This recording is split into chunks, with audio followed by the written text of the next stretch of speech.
Luhur, sekolah umum berkurikulum nasional plus yang dimodifikasi dengan college system, mengusung pendidikan karakter yang menciptakan siswa-siswinya menjadi pemimpin berbudi luhur di masa depan. SMA Budi Luhur mengembangkan konsep 4C, yaitu collaboration, communication, critical thinking, dan creativity sebagai bekal bagi siswa-siswi untuk dapat bersaing secara global di berbagai bidang berlandaskan kebudiluhuran. I'm on my way to the flame, I ain't giving up. While I race through the rain, I ain't tripping up anymore. These days are mine. I just keep on keeping on with the hustle and grind. Hey, yeah. Keep on keeping on, and I keep on keeping on. Yeah, I just keep on keeping on with the hustle and grind. Perkenalkan, nama saya Joko Waluyo, mahasiswa PPG Daljab Angkatan 4, Universitas Lambung Mangkurat, Banjarmasin, akan melakukan video pembelajaran luring bersama siswa SMA Budi Luhur Kota Tangerang dalam rangka uji kinerja. Berikut video yang saya tampilkan.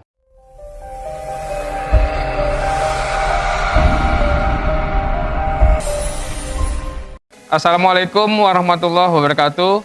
Waalaikumsalam warahmatullahi wabarakatuh. Selamat siang semua anak-anak. Siang, Pak.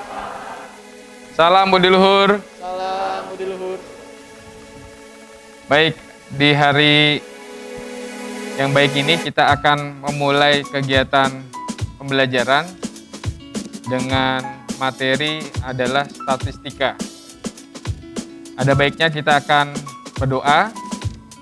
Bapak minta tolong kepada Albar untuk memimpin doa di siang hari ini. Silakan. Sebelum kita memulai kegiatan statistika pada hari ini, alangkah baiknya kita berdoa terlebih dahulu. Sudah saya pimpin, doa dimulai. Bismillahirrahmanirrahim. Alhamdulillahirrahmanirrahim. Wassalatu wassalamu ala asrofil anbiya wa mursalin Sayyidina wa maulana Muhammadin wa ala alihi wa sahbihi ajma'in. Ya Allah, ya Tuhan kami, anugerahkan kepada kami ilmu yang bermanfaat dan akhlak yang baik serta kebijaksanaan dalam tindakan dan ucapan. Ya Allah, ya Tuhan kami, berikanlah kesehatan dan afiat kepada kami, orang tua dan guru kami. Jadikanlah kami anak yang bertanggung jawab, mandiri dan mampu mengambil keputusan dalam belajar. Amin. Amin ya rabbal alamin. Memberi salam. Selamat siang, Pak. Ya, selamat siang semua. Baik, terima kasih Albar sudah mimpin doa di siang ini. Semoga kita dan keluarga diberikan kesehatan oleh Allah Subhanahu wa taala. Bapak berpesan selama pandemi tetap menjaga protokol kesehatan. Apakah kalian sudah siap belajar pada hari ini? Ya, Pak. Baik, tetap semangat, merdeka belajar. Baik, Bapak minta tolong kepada Albar, apakah hari ini masuk semua? Ya, semuanya ada, Pak. Oke, baik. Baik, anak-anak, kita akan melihat KD, IPK, dan tujuan pembelajaran. Ya, tujuan pembelajaran, ya, setelah melakukan pembelajaran menggunakan model problem based learning, TPEC, diskusi kelompok, dan tanya jawab, diharapkan satu, peserta didik dapat menganalisis masalah kontekstual, data tunggal, dan data majemuk, statistik 5 serangkai melalui lembar kerja peserta didik dengan benar. Yang kedua, peserta didik dapat membuat diagram kotak garis dari data tunggal dan data majemuk menggunakan aplikasi SPSS dengan benar. Ya, sekarang pendahuluan. Bapak ingin bertanya ke kalian, apakah ada yang tahu gedung apakah ini? Ya, silakan Pinke. Gedung Bursa Efek di Indonesia bukan, Pak? Ya, kita lihat. Ya, benar ya. Ini adalah gedung Bursa Efek Indonesia. Apa yang mereka amati, Pinke? Aktivitas staf di gedung Bursa Efek Indonesia bukan Pak? Ya, betul ya.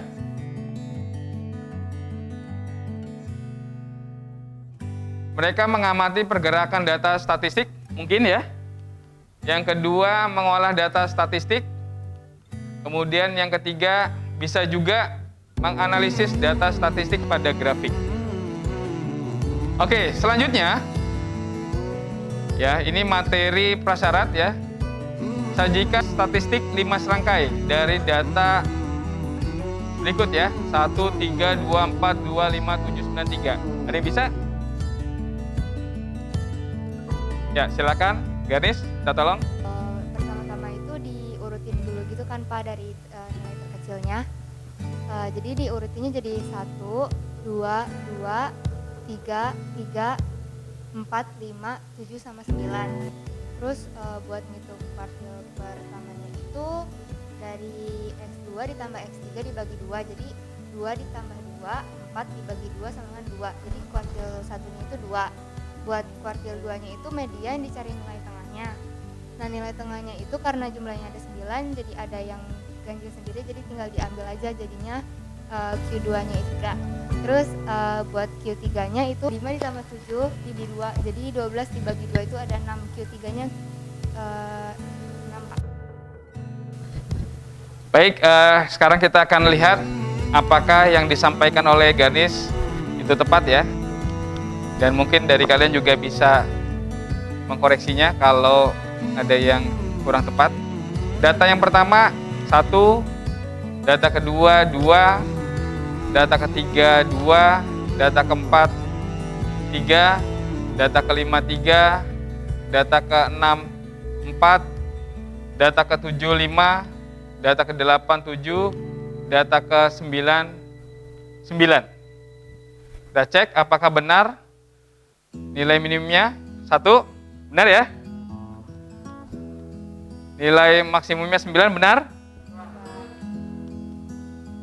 Nilai kuartil 2-nya atau mediannya adalah 3, benar? Nilai kuartil 1-nya adalah 2, yaitu data kedua dan data ketiga dijumlahkan, kemudian dibagi 2, benar? Kuartil 3 adalah 6, yaitu jumlah data ke-7 ditambah data ke-8, ya 5 tambah 7 dibagi 2 adalah 6, betul? Ya, baik. Nah, sekarang apakah nama diagram ini, Ganis? Diagram lingkaran bukan Pak? Oke, kita lihat ya. Ya, betul ya, diagram lingkaran. Oke. Nah. Apakah nama diagram ini, Ganis? Diagram batang Pak. Kita cek ya. Betul ya, diagram batang. Oke. Baik. Dan terakhir, ini Ganis, Bapak ingin tanya, apakah Ganis tahu diagram ini? Kalau itu saya kurang tahu sih Pak. Belum Yang lain? lihat. Tahu? Sekarang kita akan saksikan video pembelajaran ya, kalian bisa melihat di LMS Edmodo ya, yang sudah Bapak share di LMS Edmodo, atau kalian juga bisa melihat di depan ya. Hai guys, welcome back to Wangsam YouTube channel. Hari ini kita akan belajar satu hal yang cukup penting dalam analisa teknikal, yaitu candlestick. Sebelum masuk di prakteknya, saya akan jelasin dulu secara teori. Candlestick digunakan untuk menampilkan harga suatu emiten baik saat ini maupun historis. Nah, untuk tahu penjelasannya lebih lengkap, kita langsung masuk di praktek. Jadi teman-teman sekarang sudah bisa lihat di sini ada chart dari saham Pakuwon. Tapi sebelum mulai, saya akan jelasin ada 3 yang akan saya jelaskan pada video kali ini. Yang pertama adalah jenis chart yang akan kalian gunakan. Yang kedua adalah pembahasan dari candlestick hingga studi kasus, dan yang ketiga akan membahas time frame. Ya. Jadi kita mulai aja yang pertama, yaitu jenis chart. Bisa jadi teman-teman ketika melihat suatu chart, teman-teman nggak melihat bentuk grafik atau chart yang seperti ini. chart seperti inilah yang dinamakan sebagai candlestick. Untuk seorang investor dan trader saham, sebenarnya yang paling oke adalah candlestick. Kenapa? Karena candlestick bisa dibilang mencatatkan seluruh pergerakan suatu saham secara lengkap dan detail setiap harinya. Nah, bicara sedikit mengenai histori candlestick ya. Candlestick itu pertama kali ditemukan di Jepang, di mana seorang pedagang beras mencatatkan harga pergerakan saham beras setiap harinya menggunakan candlestick. Jadi gunanya candlestick apalagi sih? Salah satu keunggulan candlestick dibandingkan dengan line chart itu adalah di line chart kalian nggak bisa melihat adanya shadow. Nah, saya langsung contohkan berikut ini.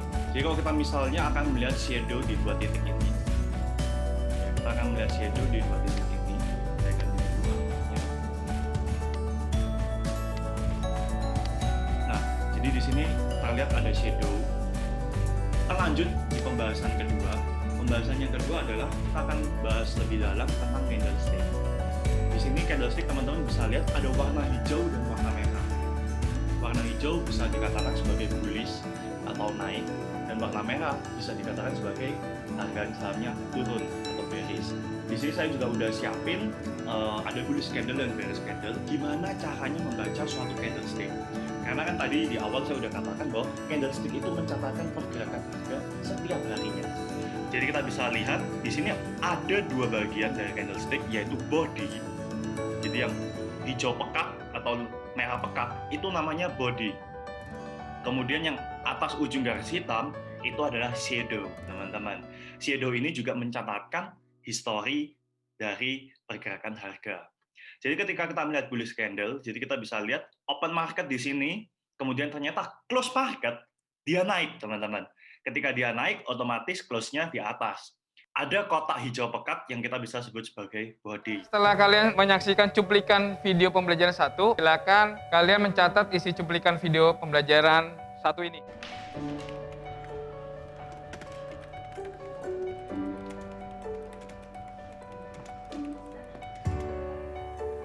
Kemudian berdasarkan cuplikan video pembelajaran 1,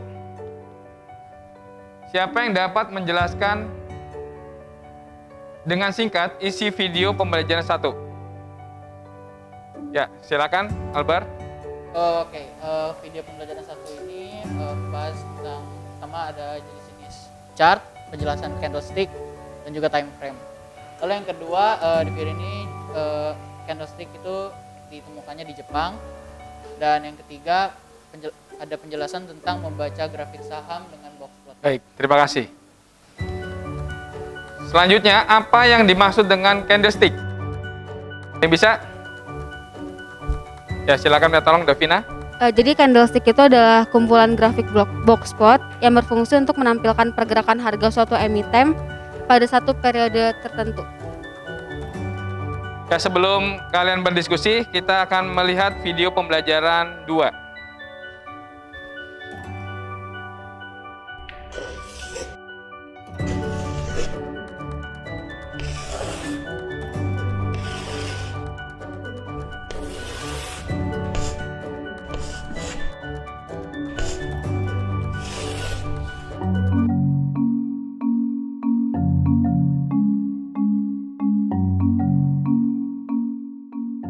Sebelum mengetahui cara menggambar box plot, ada baiknya kita sudah tahu apa itu box plot.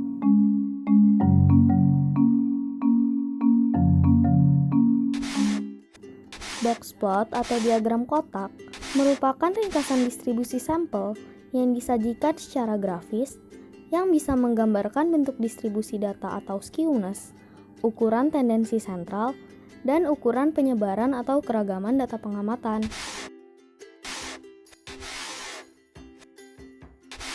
Selanjutnya, ada bagian-bagian box plot. Bagian pertama dari box plot adalah box.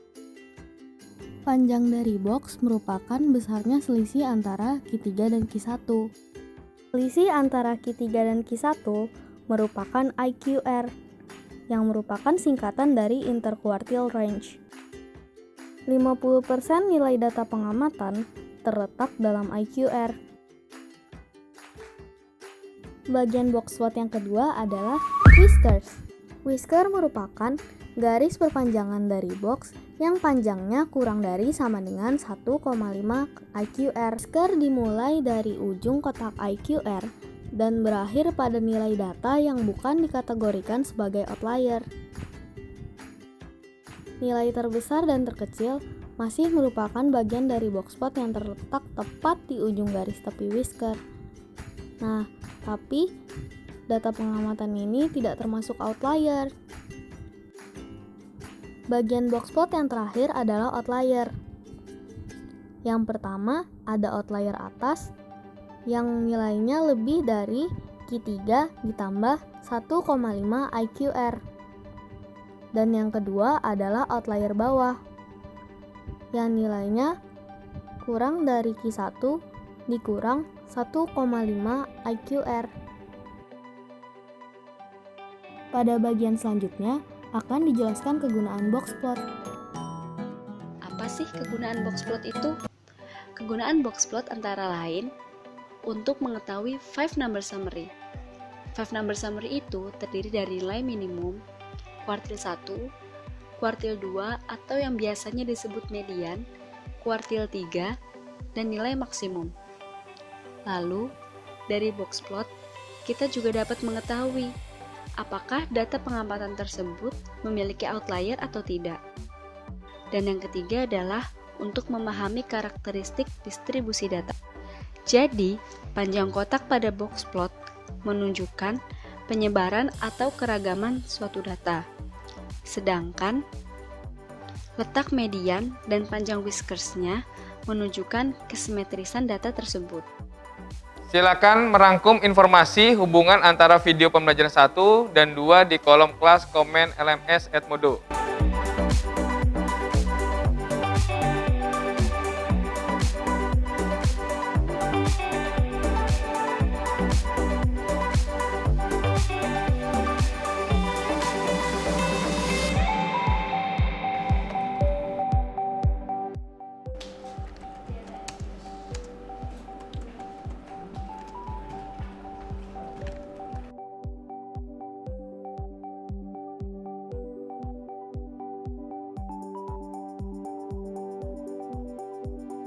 Pembagian kelompok. Kelompok 1, Pinke, Kayla, Jaidan, Nando, Rizky. Kelompok 2, Albar, Dwipa, Asifa, Garnis, Izra. Kelompok 3, Davina, Bintang, Chandra, Habib, Kinan. Ya, silakan kalian duduk berdasarkan kelompok.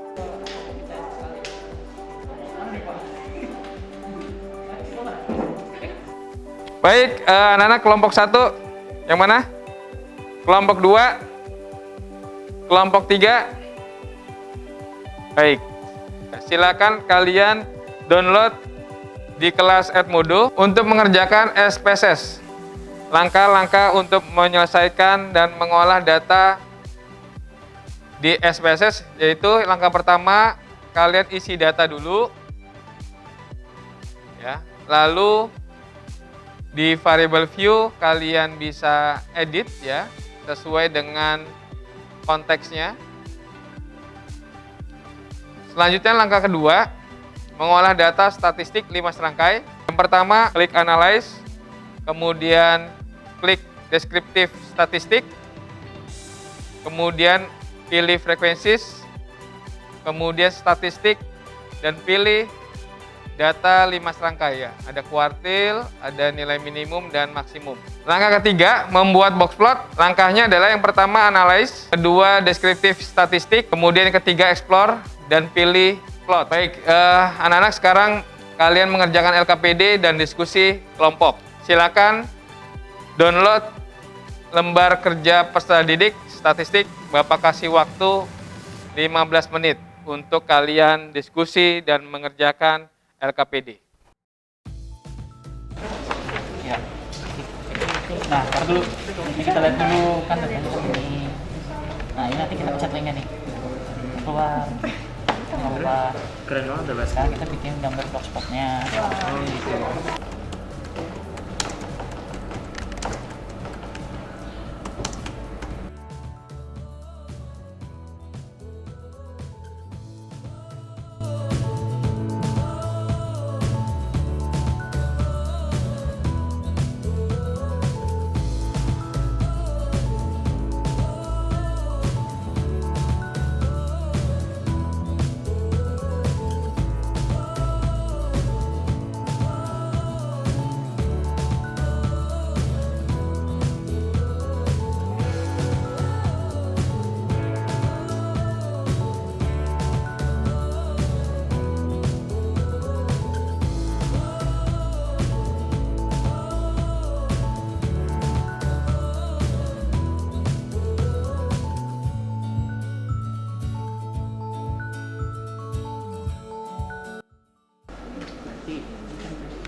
Sedang membuat apa kalian? Lagi buat diagram kotak garis, Pak.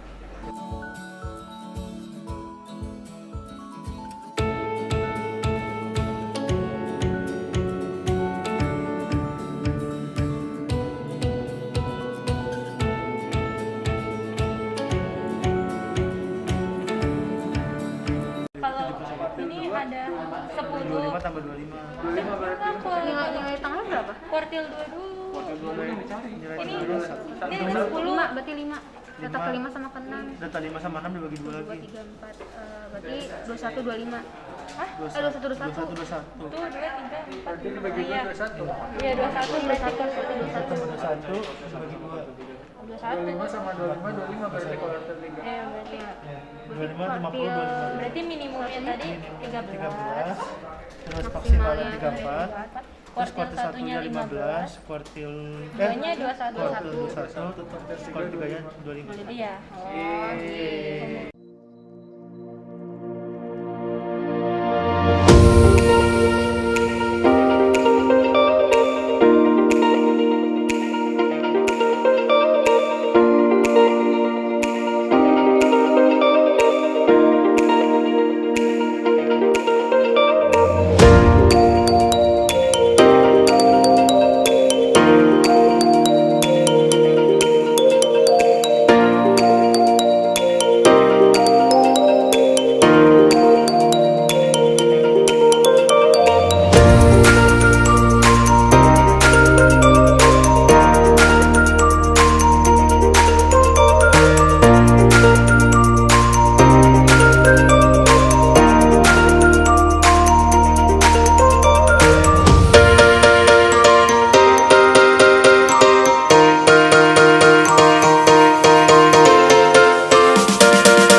Bukan tidak sehat. Tidak sehat itu kan 5 koskat ini seperti itu. Oh iya.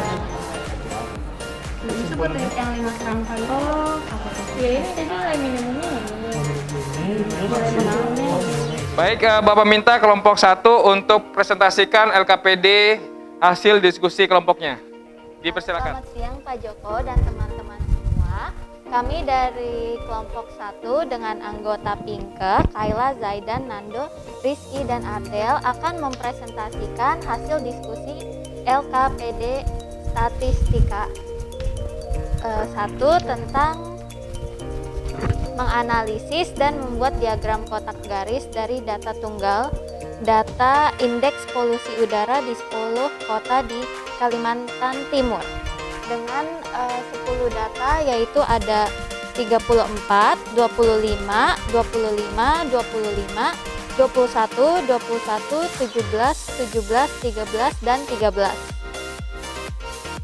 Lalu hasil diskusi pembahasan kelompok kami menemukan bahwa nilai minimum adalah 13, nilai maksimum adalah 34, Q1 16, Q2 21, dan Q3 25. Dan ini adalah data statistik 5 serangkai. Lalu untuk soal nomor 2, dari data indeks polusi udara pada nomor 1, sajikan data ke dalam bentuk diagram kotak garis box plot. Ini adalah gambar box plot dari data indeks polusi udara di 10 kota di Kalimantan Timur. Lalu kami juga menemukan indeks polusi udara paling baik adalah dengan indeks 13. Lalu indeks polusi udara paling tidak sehat di Kalimantan Timur ternyata tidak ada indeks polusinya.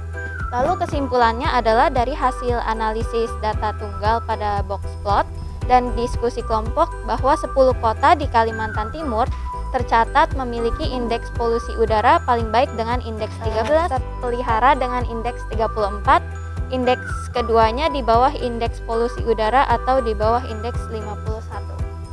Sekian presentasi dari kelompok kami. Mohon maaf apabila ada salah kata.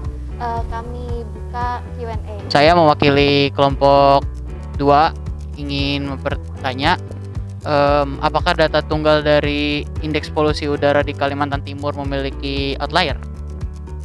Gitu aja. Terima kasih atas pertanyaannya. Izin menjawab. Seperti yang kita bisa lihat di gambar box di sini, ternyata data tunggal tidak memiliki outlier. Semoga menjawab. Terima kasih. Oke, terima kasih atas jawabannya. Oke, baik, untuk kelompok 2 terima kasih atas tanggapannya, dan kelompok 1 sudah mempresentasikan hasil kerja kelompoknya dan diskusi untuk LKPD 1. Terima kasih, Pak. Silakan untuk kelompok 2. Baik semua, selamat siang. Assalamualaikum warahmatullahi wabarakatuh. Waalaikumsalam warahmatullahi wabarakatuh. Terima kasih Pak Joko atas kesempatannya. Kami dari kelompok 2 akan mempresentasikan LKPD statistika yang kedua. Bisa dilanjut. Dan di LKPD ini kita akan menganalisis dan membuat diagram kotak garis dari data majemuk. Data majemuk yang kita gunakan di sini adalah medali Olimpiade, medali itu medali emas, perak, dan perunggu. Jadi di sini ada perolehan medalinya, jumlahnya serta negara-negaranya. Dan di bawahnya ada soalnya, silakan sajikan data ke dalam bentuk diagram kotak garis atau box plot masing-masing jenis medali. Semua dari negara dan analisis data tabel perolehan medali Olimpiade Tokyo 2020. Bisa lanjut. Dan ini ada box plot data majemuk perolehan medali emas Olimpiade Tokyo 2020. Dan selanjutnya ada box plot data majemuk perolehan medali perak dan box plot data majemuk perolehan medali perunggu. Di sini pembahasannya atau data 5 serangkainya. Data majemuk perolehan medali emas Olimpiade Tokyo 2020, nilai minimumnya itu ada 6, kuartil 1-nya itu ada 7, kuartil 2 ada 10, kuartil 3 dengan jumlah 20,5 dan nilai maksimum itu ada 9. Sedangkan data majemuk perolehan medali perak Olimpiade Tokyo 2020 memiliki nilai minimum 3 dengan kuartil 1-nya 6, kuartil 2-nya 10,5, terus kuartil 3-nya 15,75 dan nilai maksimumnya itu ada 41. Lalu yang selanjutnya ada data majemuk perolehan medali perunggu. Itu memiliki nilai minimumnya 5, kuartil 1-nya itu 9,5, kuartil 2-nya 15, kuartil 3 20,5 dengan nilai maksimum 33. Sekian dari presentasi kelompok kami, kurang lebihnya mohon maaf. Bila ada tanggapan atau pertanyaan dipersilakan. Silakan. Jika ada yang mau ditanggapi hasil presentasi kelompok 2. Sebelumnya saya Davina dari perwakilan kelompok 3 mau tanya, dari data hasil perolehan medali Olimpiade itu box plot mana sih yang memiliki ragam terbesar? Terima kasih. Izin menjawab sebelumnya, terima kasih atas pertanyaannya. Jika dilihat dari box plot dan datanya di atas nih, bisa di atas kan Isra? Nah, di sini bisa dilihat kalau misalkan yang paling ragam yang paling banyaknya itu adalah pada perolehan medali emas. Karena di sini bisa dilihat ragamnya itu ada 102,963 yang lebih banyak dari yang lain. Seperti itu sih jawaban dari kami. Kelompok 2 sudah menampilkan hasil kerja kelompoknya. Terima kasih. Silakan plus. Ya, silakan. Sekarang adalah tanya jawab dan menutup. Bapak ingin bertanya ke kalian, data apa yang Anda analisis di LKPD? Silakan Kinanti. Data yang dianalisis di LKPD tadi itu merupakan data tunggal dan data majemuk atau data tunggal berbobot. Yang kedua, diagram apa yang Anda sajikan di LKPD? Davina? Yang disajikan tadi itu ada box plot, Pak. Oke, kemudian aplikasi apa yang Anda gunakan untuk membuat diagram box plot di LKPD? Tadi sih aplikasi yang kelompok saya pakai itu ada SPSS versi 21. Baik. Nah, silakan Anda menyimpulkan diet modo untuk pembelajaran hari ini. Ya.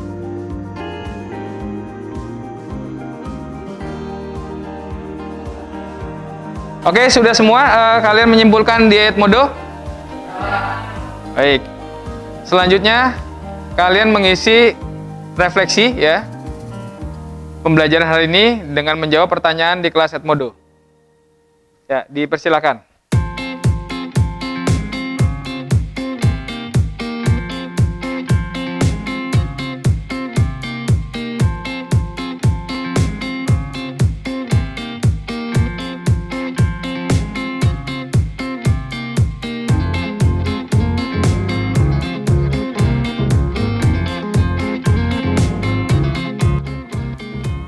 Baik, kalian sudah mengisi semua refleksi hari ini? Nah, ini adalah evaluasi LMS di Edmodo ya. Jadi kalian ada tugas kuis mandiri boxplot ya dengan kode kelas MSQZJT ya.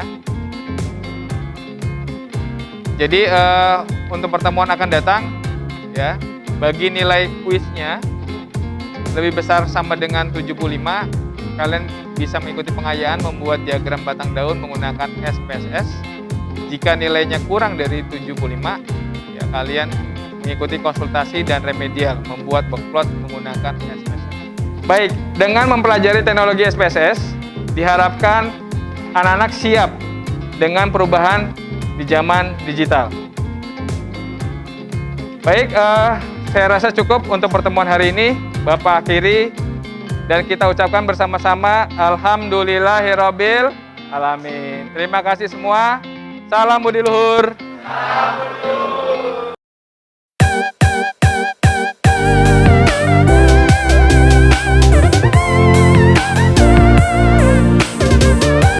Setelah melakukan pembelajaran dengan model problem-based learning dan TPEC, kami dapat menganalisis masalah kontekstual, data tunggal, dan data majemuk statistik 5 serangkai melalui LKPD ini dengan benar. Dan juga kami bisa membuat diagram kotak garis dari data tunggal dan juga data majemuk dengan diskusi kelompok, tanya jawab, dan juga menggunakan aplikasi SPSS. Yes, betul sekali. Dan juga tadi pembelajarannya seru banget ya nggak sih? Seru banget.